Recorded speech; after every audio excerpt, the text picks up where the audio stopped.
Test, test. Alright, so I've got a simple drum loop going.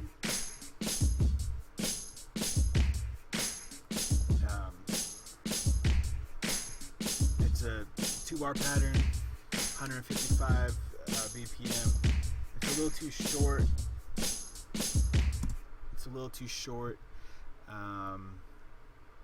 especially at this speed. So let's go and double the loop length to at least 4.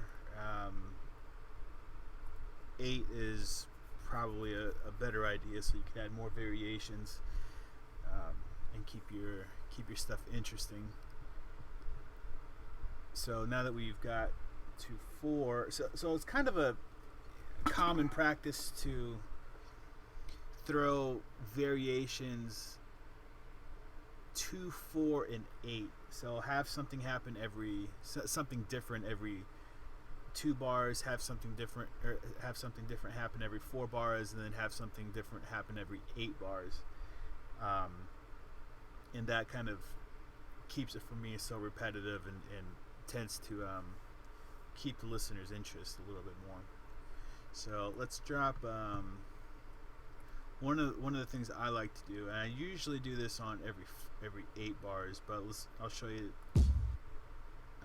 what I mean on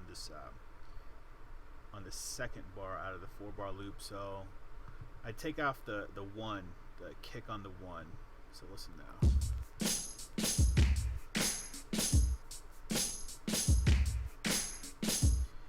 So that kind of throws a little unexpected gap in the rhythm, and what happens is that when you have other things going, it emphasizes that 1 on, let's say it's a bass or some sort of a melodic stab or a sample or something.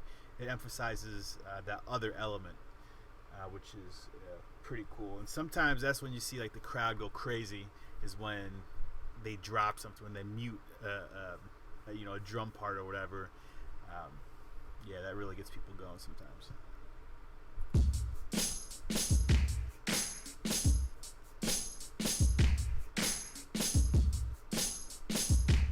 Alright, so what we've got here, I don't even know if this is recording, first of all. What we've got here is Maschine running as a plugin inside Ableton.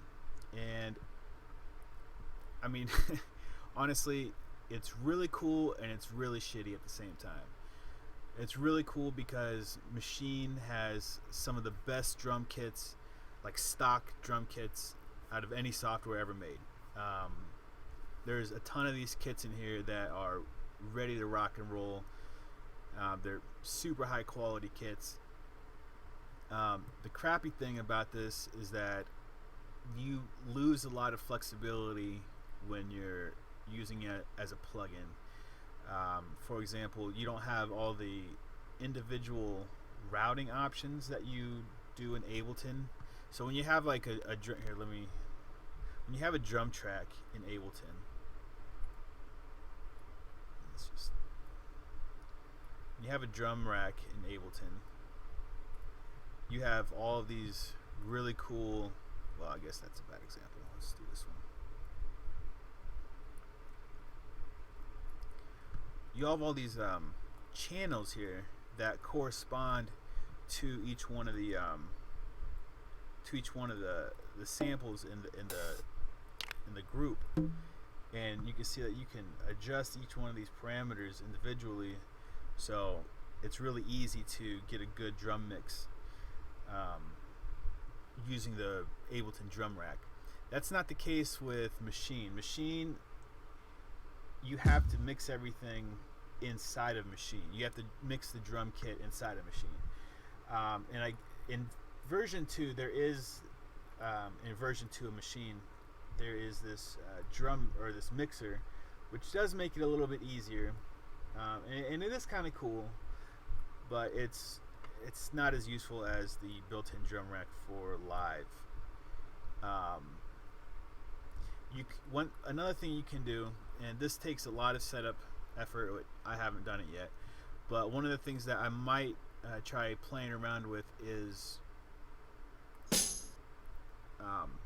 routing all of the Maschine tracks over to individual channels in Ableton. I've tried it a couple times, and it's all right, but I don't know. Maybe this is one of the things that we can go over or whatever, and maybe one of you guys has a better solution for this than I do at one of the meetings. So anyway, this is I'm doing this loop or doing these drums for Timon. I'm sorry, I'm assuming that's how you say it, pronounce it. We're doing a collab track, 155 BPM. He said he wanted to start on the melody. I'm going to be working on the drums, and so let's do a little bit to this loop right here.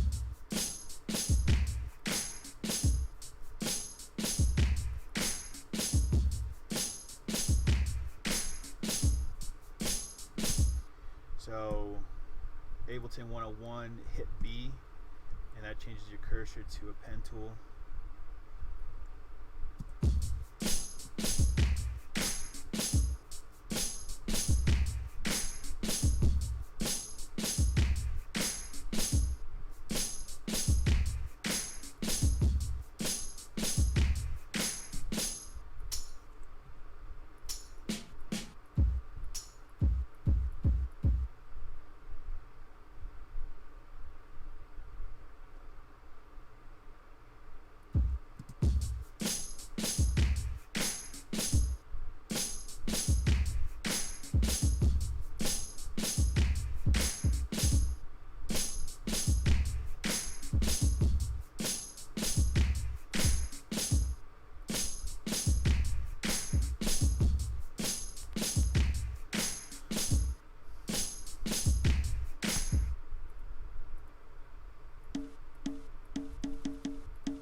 So that's why the reason I deleted those two bongos right there is just to add a little bit more little bit of difference between the two, the first part of the loop and the second part of the loop.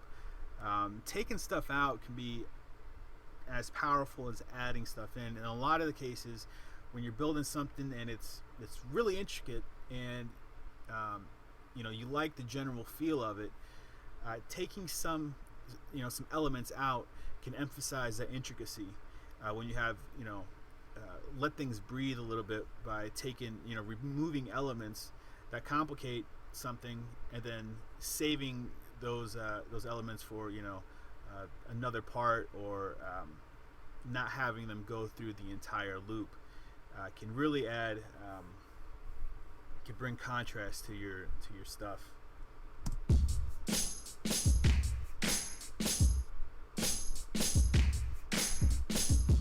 See, so let's take out these shakers and just kind of let's see what that does.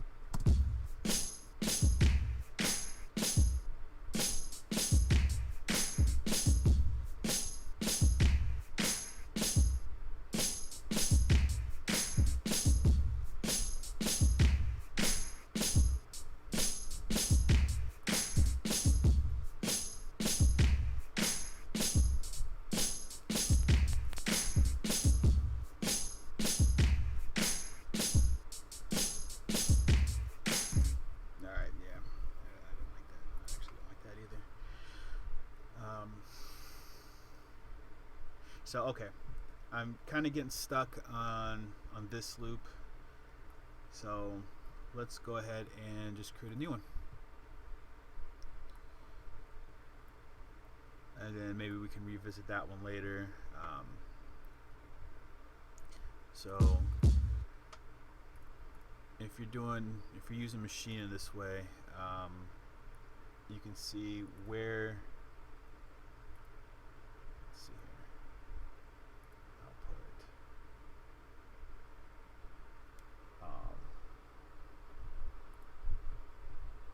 So the root note here on the input, the MIDI input, is C1. So so this number 1 there is starting at C1 on your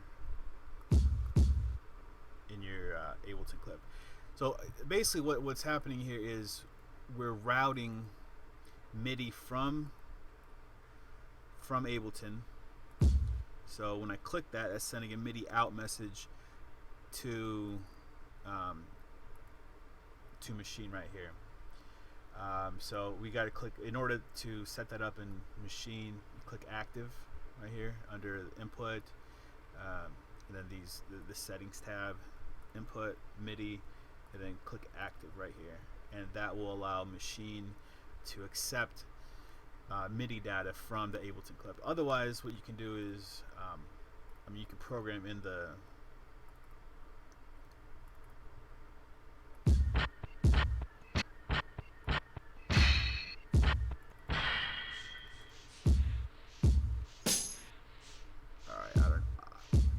I have no idea what's going on there. That was kind of weird. Is there a pattern in there? Okay. Anyway, let's see. Was that? Turn that on. Okay. All right. So let's start off on a new. So usually the C1, usually the first one is a kick. So let's try a different kick here.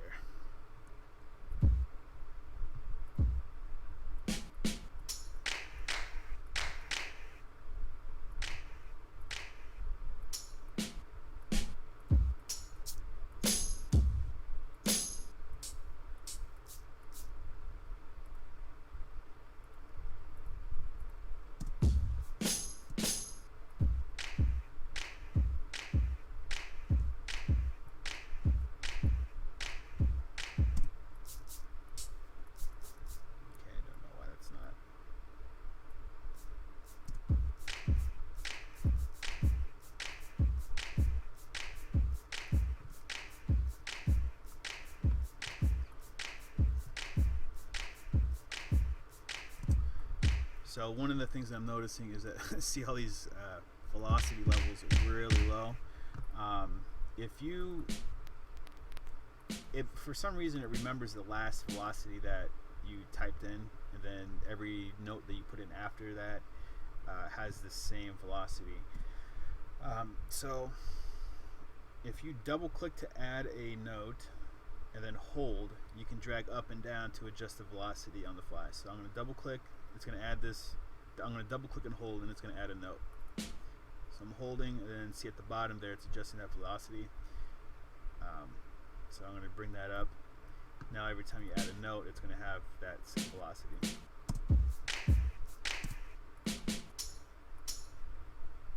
Alright, so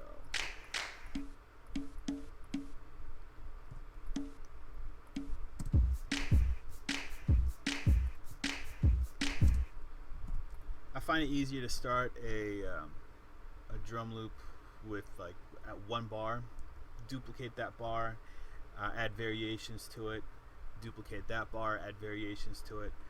Because if you're trying to, if you start out with an 8-bar, an 8-bar pattern, that's kind of tedious to fill all that up. But it's easier to do, start with a 1 or 2 bar loop and then duplicate that, make edits as you go. All right, so.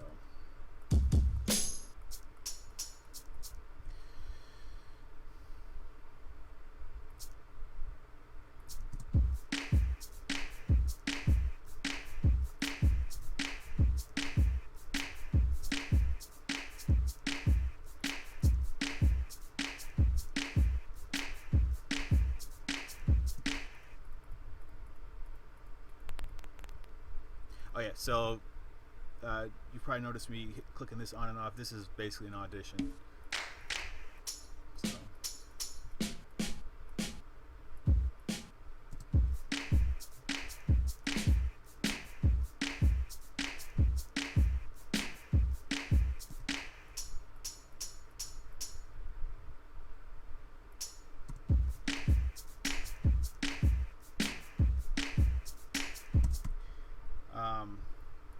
Another trick is to, if you find your stuff is, you want a little bit of looseness in it or a little bit of humanization, just slide some of the stuff just a little bit back and forth, and that'll add a lot of audible layering, because sometimes when your stuff is layered too tight, when the transients line up, when the beginning of the sample lines up exactly, it's hard to distinguish what exactly is going on, and it sounds really robotic. And with this, it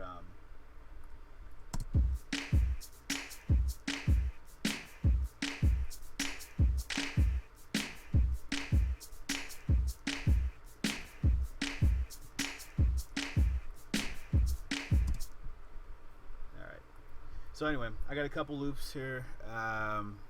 I'll probably put these in the collab folder. Feel free, any of you guys want to use them. Like I said, Timon and I are going to be working on something tonight, so I made a folder in there called collab mixdowns, I think. So whenever you guys work together on something and you decide that you want to mix it down, or show it to the rest of us, put your tracks in the collab mixdown folder. And if you want to contribute individual loops, go ahead and create a folder in the collab, a subfolder in the collab folder, and just put all your stuff in there. Put your name on the file, and tempo or relevant information in the file name, just so that everybody kind of understands what's what. And then yeah, hopefully everybody has fun doing this, and hopefully we make some amazing music. So, all right, I don't even know if this works. This is just a test run, so I might be talking to myself. All right.